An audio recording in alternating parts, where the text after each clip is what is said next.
Welcome back to my channel. Today I want to take you through a few techniques that I use when I make my miniatures.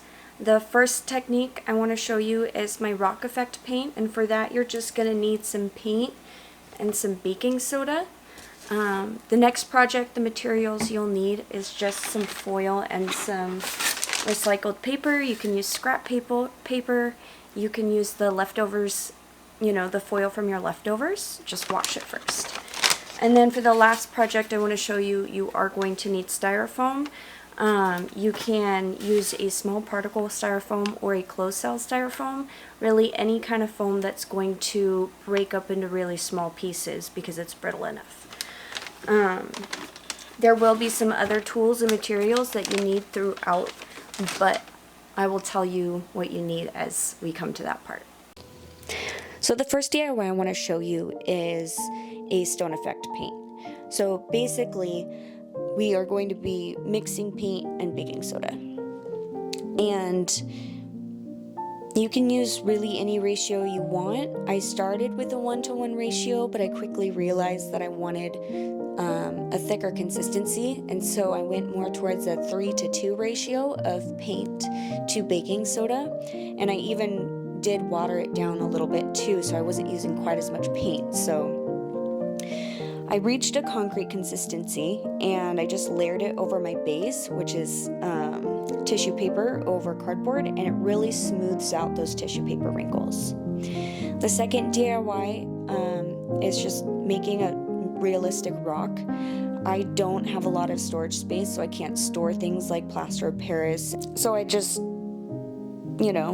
wadded up paper and wrapped it in foil. You can definitely just use foil, but you'll be using more. And if you're, trying to save money and trying to not use a ton of things or buy a ton of craft supplies, you can use the foil off your leftovers, just wash it first. So just paint with the same solution we made earlier. I made mine a little more watered down, so it's closer to like a 1-to-1 ratio. And you're going to want to put several layers on there. The first layer is to kind of smooth it out, fill in the cracks, and then the second layer is to really add that texture. And the baking soda, as it dries, gives it that really beautiful weathered look. You can also use this to just fill in all the uneven pieces of the cardboard. The last DIY I want to show you today is just how to make flocking. Flocking is just really small particles that are covered in paint or pigmented. So I have styrofoam and I'm using a cheese grater to, make it into super small particles. But if you have like a coffee grinder or a blender that you don't use for food, use it, because cheese grater is not where it's at. So for the paint mixture, I did a couple ounces of water and then just a couple drops of paint to start out with. And I just, mix it up till I felt like that was a good color. And then I divided everything out so I could actually do 2 different colors, and it got everywhere.